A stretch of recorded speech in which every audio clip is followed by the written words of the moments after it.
Please note this episode discusses murder, kidnapping, and rape. While not explicit, listener discretion is advised. Picture it, Los Angeles, 1991. Rodney King made headlines across America.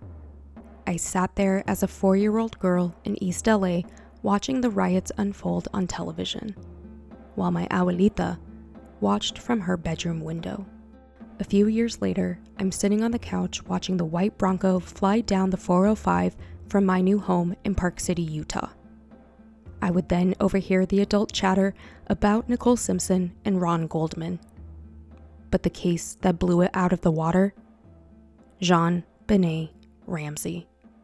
This is True Crime in Hollywood, Celene Beth's personal tale. I distinctly remember walking through the living room and watching the news coverage about JonBenet. I was about 9 years old. I couldn't escape her name because I saw her face everywhere I turned. I vividly remember the People magazine headlines at the grocery store about her. After that, I was never the same. As the years went on, I watched my favorite idols begin to die, some in the most violent of ways. I can still see the coverage of Kurt Cobain's death when I close my eyes. And Princess Diana, Tupac, Biggie, and even Salinas. My grandma Esperanza had some of the most graphic and grotesque magazines from other countries that showed the actual autopsy photos of Selena Quintanilla. That image has stayed with me for years. During the mid to late 90s, I began watching documentaries to learn about people's experiences, ranging from Rescue 911, Unsolved Mysteries, and even America's Most Wanted. But don't worry, I also squeezed in Rugrats, Mickey Mouse Club, and every millennial show you can think of. Something was pulling me to understand people, but I think it was to understand the trauma that was happening around me as a child. But it finally got to a point in my life where the headlines hit too close to home. On September 11th, 2001, I walked out of my bedroom to my mom in shock from what she was watching on the TV. We watched the second plane hit the tower, and we are both in complete, utter shock. At age 14, this day will forever stay with me, and I can guarantee if you were alive on that day, you remember too. I don't recall the bus ride to school that morning, but I do remember walking into my drama class and a student hysterically crying because their father was supposed to be at one of the towers that day. I think we all froze in horror, but did what we could to get through the rest of that school day. By the time I got to science class, I was so completely depleted by that point because we watched the television during every single class period. The bell rang for my last class of the day, and Mr. King says to the class that we are not watching TV. We are sticking to his lesson plan and need to shift our focus to science. I remember how livid I was with him. But today, I realize he knew we were all emotionally drained and honestly wanted us to shift our focus from the massive amount of trauma that was being instilled in us. I'm telling you, teachers are some of the greatest people you will ever meet. Thank you, Mr. King. Thank you. Now fast forward 9 months later. On June 5th, 2002, 14-year-old Elizabeth Smart was abducted at knife point from her bedroom in her family's home in Salt Lake City, Utah. Not only did I live 30 minutes from Salt Lake, but her cousin was one of my cheer coaches and had to leave before our summer training. Thankfully, they were able to travel to Washington, D.C. to help search for Elizabeth. But I remember feeling heartbroken and gutted for her and her family. And honestly, that moment has stayed with me for many years.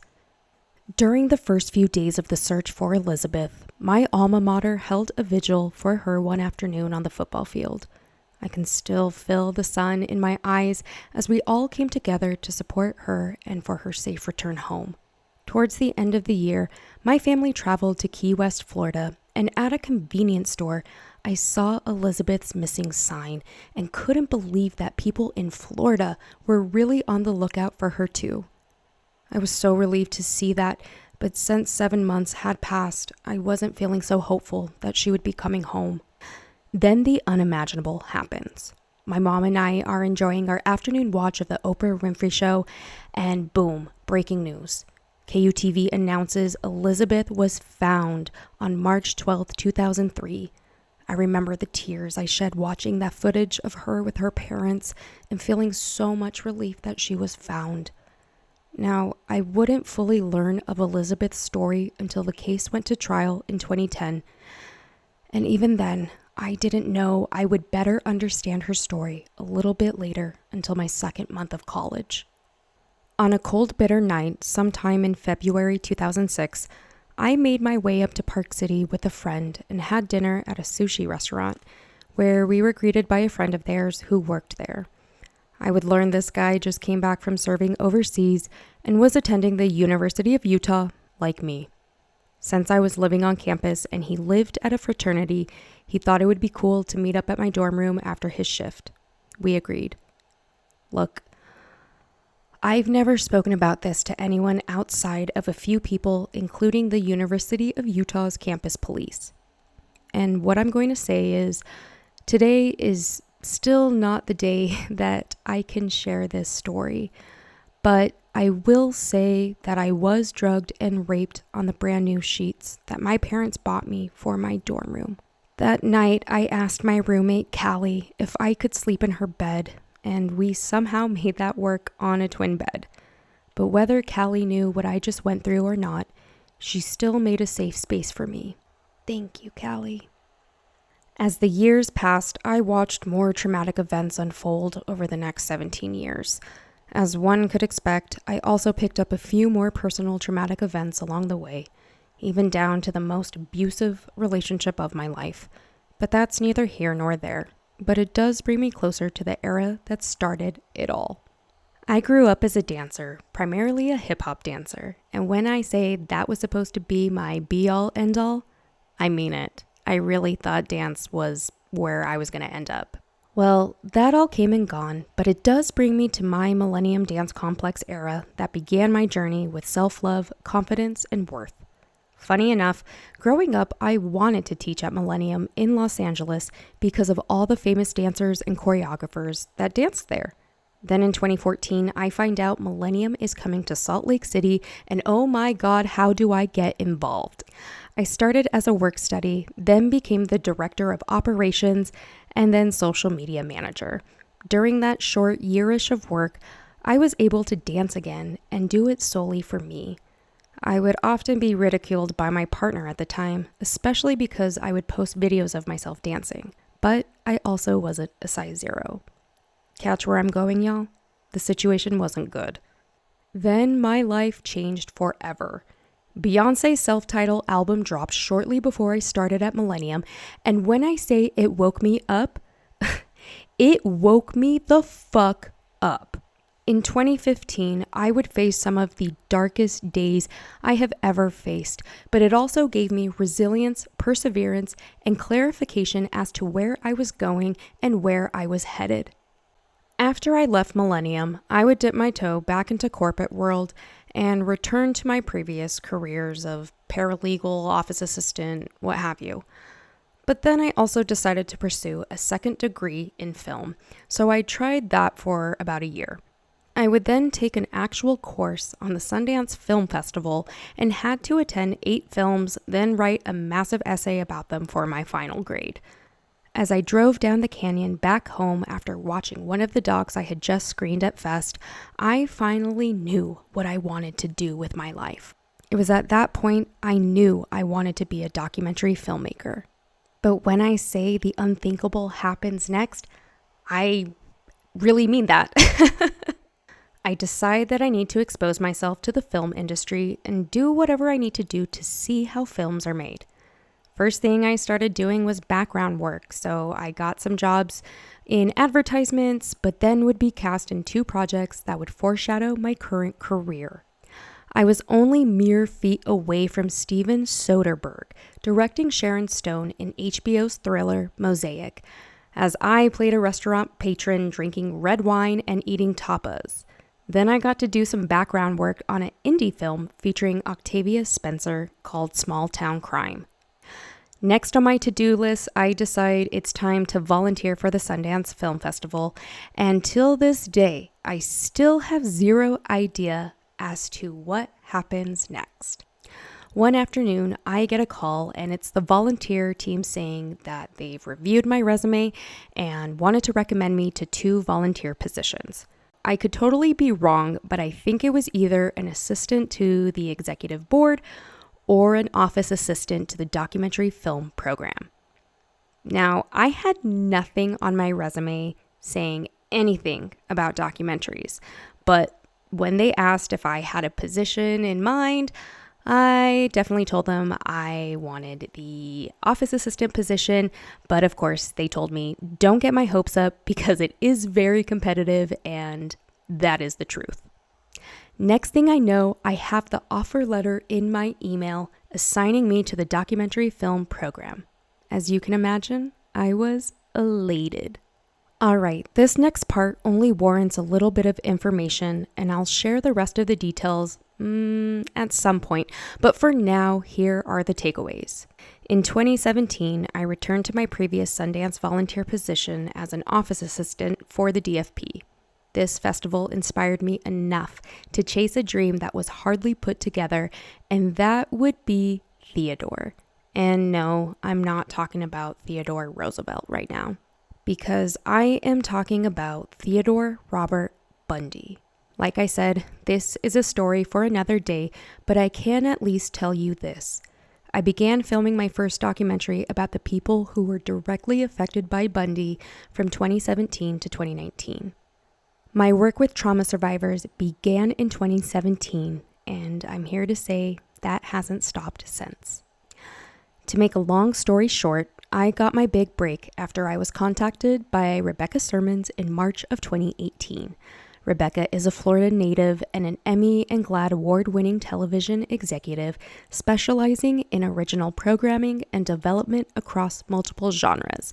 She is currently the first female director of global streaming platform NASA Plus. Rebecca was also the VP of development at Conveyor Media, and prior to that, she was an executive at Robert Rodriguez's El Rey Network, where she oversaw original programming and creative initiatives and discovered diverse talent. After meeting with Rebecca, aka Mama Bex, she began mentoring me after a pleasant afternoon spent at El Rey's office in Santa Monica. Fast forward to 2020, and Bex calls me up and thinks I should start a podcast about a case that's maybe local to me so I can follow it in real time. Well, since I had nothing better to do as I sat in my apartment alone every single day in 2020, I figured this could help me out of my dark depression, so The Chosen Ones was born. There was a case unfolding in Utah and surrounding states plus Hawaii, and I felt like it really could use media coverage. Tylee Ryan and JJ Vallow went missing from their home in Rexburg, Idaho in the fall of 2019. At the time that I looked into the case, the kids still had not been found. I was pretty laser focused on this case because of the kids, especially knowing that JJ was on the autism spectrum. If you're not familiar with this case, I'm giving you a strong trigger warning when it comes to the children and the spouses who lost their lives too. I created this podcast in a way that broke down the case for people to understand because it's so complex with quite a few people involved. I will say there were moments where I got to learn more about JJ and Tylee on a very personal level through loved ones. And for that, I am so grateful I had that opportunity. This case was and is very hard for me to talk about today, strictly because of the pain it caused so many people, including their families, their communities, and beyond.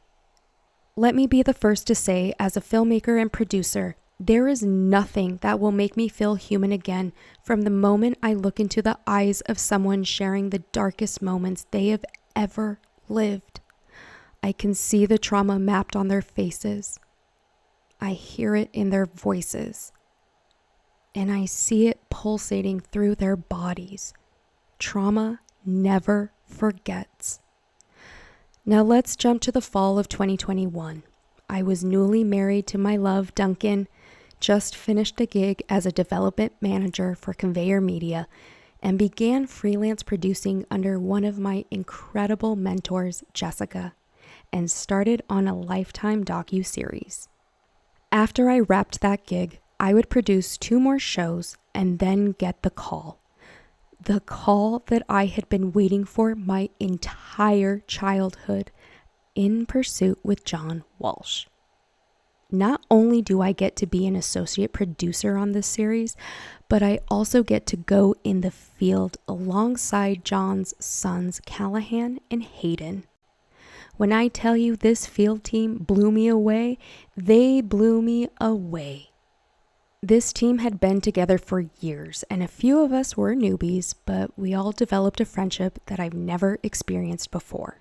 While we were out chasing fugitives and shedding light on these trauma survivors, it was also a masterclass in ethics and true crime. Every few weeks, we were on the road and filming somewhere in the South, but along the way, I saw the little changes and efforts that made a world of a difference for our trauma survivors.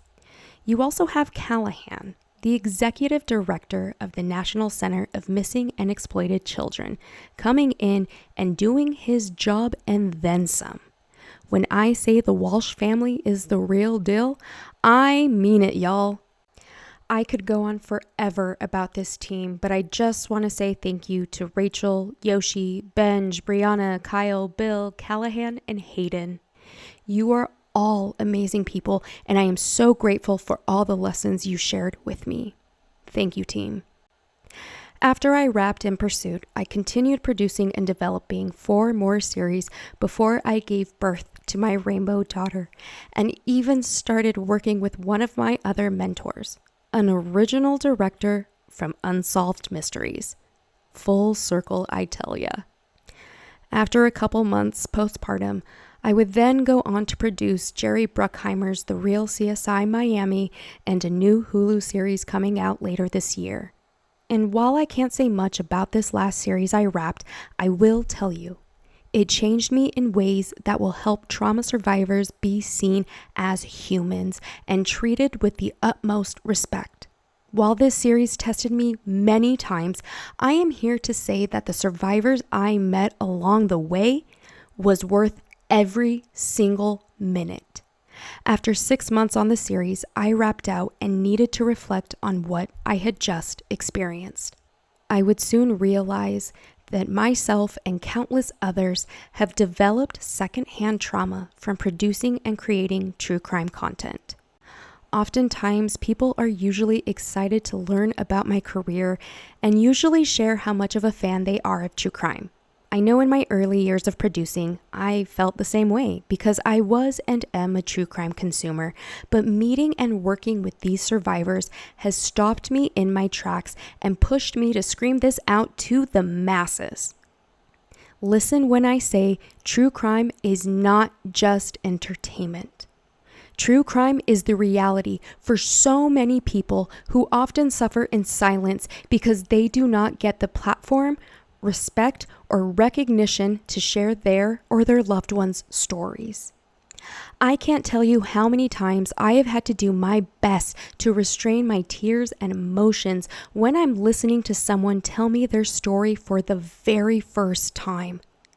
Whether it be on the phone, Zoom, or even a DM, I can feel the pain and sadness they have been carrying for so long, and I wish I could hug every single one of them. It takes so much courage to even do that. So to all the survivors who have contacted me over the years, I say thank you. Thank you for trusting me with your stories and knowing that I am here to listen to you. I am here to support you, but most importantly, I am here to believe you. When I say true crime producing is not for the faint of heart, I fucking mean it. There are days when I have to hold in my anger, frustration, and tears when I'm in a producing room and listen to the network demands because full transparency, y'all, it isn't great most of the time. However, I do know for a fact that there are production companies that produce by a code of ethics. Now, it may not be perfect, but they do try, and some actually succeed. But there's one giant missing puzzle piece, and that's the mental health of everyone creating these documentaries, along with the trauma survivors we interview along the way. After one of my co-EPs on this last series told me to keep repeating myself, I took his advice to heart. Thanks, Robbie. Recently, I've started a workshop called Producing with Empathy, and initially I thought this would be useful for producers and crew, but quickly learned that content creators, journalists, and other media platforms could use this workshop too. I came up with the curriculum based on my experiences and what they taught me from a survivor's lens. That way, I'm able to teach people in a way that will hopefully make them think about the little things they have to do each day at work and how to do them with intention and empathy. Even though I've only held a few workshops at this point, I can see how much this conversation is needed from the producing side and the survivor side. Listen, I have no idea who these men are that are at the top of these networks, but if we are going to create content about someone's trauma, we need to be doing it with fucking integrity, empathy, and safety. When I first had this idea, I talked it out with some of my mentors, and we began talking about things they have never thought about before. Last but not least, this podcast. True Crime in Hollywood, a personal tale, is exactly what it sounds like. I want you to hear it first from the people who are behind the scenes, from the people who make the series, podcasts, books, interviews, and content. The interviews you're about to hear will be from people who are household names to those you may not know. This isn't just a podcast for industry insiders, but a podcast for the world to know more about the people you read about and the people who are an integral part of true crime storytelling. Now, there's one more thing I need to mention because this is technically my tale. The first time I ever broke my silence to the media was in 2019 after I commented on a tweet made by Jill McCluskey. Jill is the mother to the late Lauren McCluskey, who lost her life on October 22nd, 2018, mere feet from where I was raped on the University of Utah campus. Jill and I connected after she requested a call with me since I started getting contacted by local media to learn more about my tweet revealing that I was raped on campus and the U of U police did jack shit about it. During that call, I heard the pain she and her family were going through, knowing it could be a long fight ahead with the lawsuit against the school. I wanted to support their efforts any way that I could, so after a few weeks of deciding, I chose to break my silence in local news. Jill is someone who inspires me because of how much she has fought for Lauren and her continued drive to create safer campuses across the country. This past January, I was asked to be a part of Lauren's Lap, a revamped version of Lauren McCluskey's Race for Campus Safety that's been held over the past few years in Utah and Washington State. I've been committed to advocacy work and volunteering in honor of Lauren's memory and resilience over the years. If you are interested in learning more about Lauren and her story, please check out Nicole Lauren's award-winning ESPN documentary, Listen. You can also learn more about Lauren's Lap at laurenmccluskey'sfoundation.org. Now, when I tell you this next part, I really want to emphasize how traumatic it really was.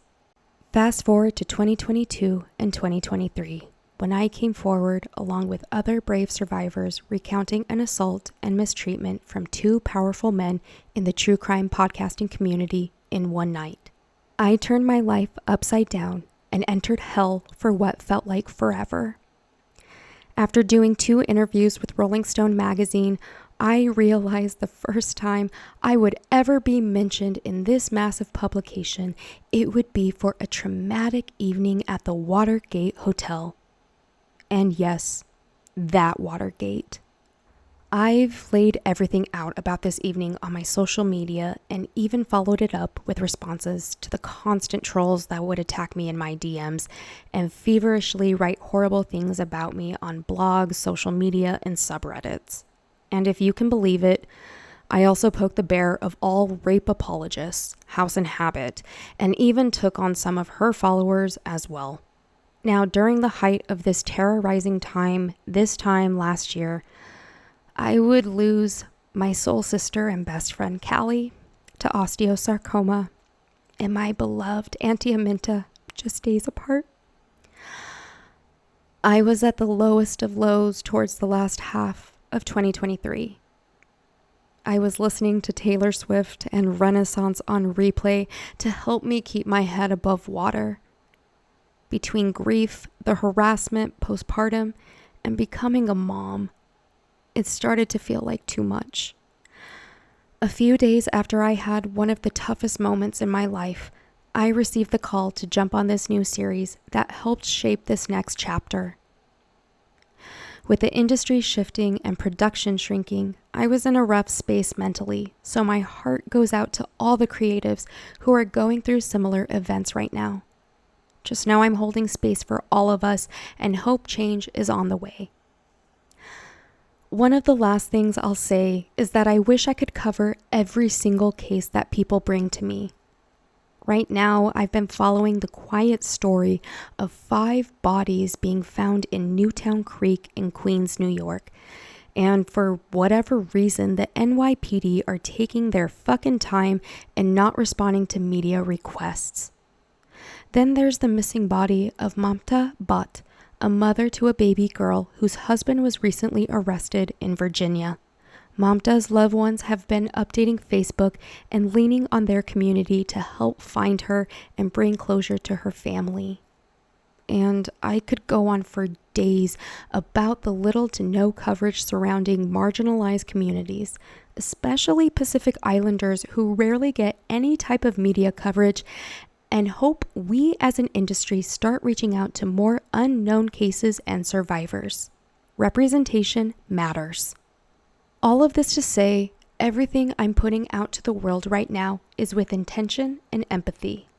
This is a journey to say the least, and I want to take you along with me to learn about the people behind, but most importantly, those in front of the camera.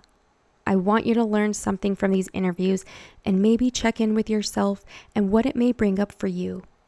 I'm no expert in this industry and still very much in my infancy when it comes to storytelling, but I hear what survivors are saying and I'm here to help you all listen to them.